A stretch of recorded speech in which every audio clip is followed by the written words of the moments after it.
அவங்க கேட்டாங்க, பிலாத்து சொல்றார், அவர்கிட்ட நான் ஒரு குற்றத்தையும் காணவில்லை.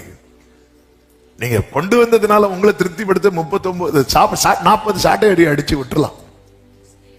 பிலாத்து சாட்டை அடி அடிக்க கொடுத்ததே இதுக்கு. அதாவது இன்னும் ஒரு அடி இயேசு மேல விழுந்திருந்தா அந்த யூத சட்டத்தின்படி 40 அடி ஒரு ஆள் அடிக்கப்பட்டா அவங்களுக்கு வேற எந்த பனிஷ்மெண்ட்டும் கொடுக்க கூடாது. இதுதான் சட்டம். ஏன்னா 40 அடி ஹெவியான அடி. அதனால பிலாத்து இயேசு எப்படியாவது காப்பாற்றணும். ஏன்னா மனைவி வேற ஒரு லிட்டர் கொடுத்து விட்டாச்சு, வீட்டுல போனா சோறு கிடையாது. எப்படியாவது இயேசுவை காப்பாத்திட்டு அங்க போய் பெரிய ஆள் ஆயிரணும். ஆனா அவரு 40 அடி. ஆனா அடிக்கிறவன் என்ன பண்ணிட்டான் தெரியுமா? ஒன்ன குறைச்சி 39 அடி. ஏன்னா அடுத்த பனிஷ்மெண்ட் பவுலுக்கு கூட ஒரு அடி குறைஞ்சு 39 அடி. இப்படி 4 வாட்டி 5 வாட்டி வாங்கினார் பவுல். ஆனா இவங்க திருப்பி நிக்கிறாங்க. இவர்கள் கேட்டுக்கொண்டே இருந்தார்கள். அவர்கள் இட்ட சத்தம் மேற்கொண்டது. ஆமே ஆமே. நான் கேட்கிறது, அவர் சித்தத்துக்கு உட்பட்டதானால் என் சத்தம் மேற்கொள்ளும். நான் கேட்கிறது அவருடைய சித்தத்துக்கு உட்பட்டதானால். நம்ம இன்னைக்கு நிறைய ஜெபம் பண்றோம், நிறைய காரியம் தொடர்ந்து ஜெபம் பண்ணிட்டே இருக்கிறோம்ல. ஆமென். அந்த பர்திமேயுவினுடைய சத்தம் மேற்கொண்டது பாத்தீங்களா? அவன் கேட்டான், கிடைக்கல.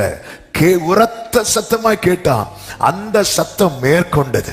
120 பேர் மேல் வீட்டு அறையிலிருந்து போட்ட சத்தம் மேற்கொண்டது.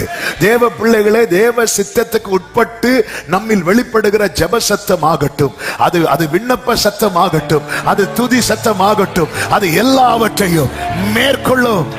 இவர்களுக்கு தெரியாது, இவங்க செய்யறதெல்லாம் வேத வாக்கியங்கள் நிறைவேறுவதற்கு ஏதுவானது. இவங்களுக்கு தெரியாது. தெரிஞ்சிருந்தா இந்த லைன்லயே இருந்திருக்க மாட்டாங்க. ஐயோ, அவரை குத்துறவங்க லிஸ்ட்ல நானா? இல்ல இல்ல. ஆமே, எல்லாரும் சீஷருடைய லிஸ்ட்ல இருந்திருப்பாங்க. இன்னைக்கு வேத வாக்கியங்கள் தெரியாம நிறைய பேர் எதிராய் செயல்பட்டு கொண்டிருக்கிறோம். வேத வாக்கியங்கள் அறியாமல் நம்ம எல்லாம் ஒயிட் அண்ட் ஒயிட் தான் போட்டுட்டு இருக்கிறோம். எல்லாம் ரைட்டு தான். ஆனா வேத வாக்கியம் தெரிய மாட்டேங்குது. வசனம் நமக்கு புரிய மாட்டேங்குது.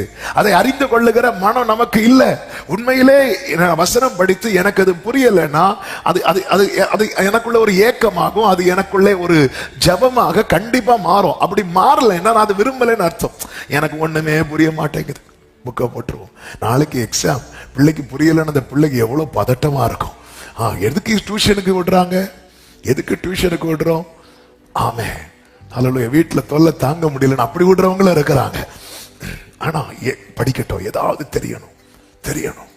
நாம ஏன் பைபிள் பைபிள் ஏன் நமக்கு அது பாருங்க. புரிஞ்சவங்க பிலிப்பு இயேசுவுக்கு சீஷனானா, ஏன்னா அவனுக்கு பைபிள் தெரியும். நான் வேத வாக்கியத்தில் எழுதி இருக்கிறவரை கண்டேன் அப்படி.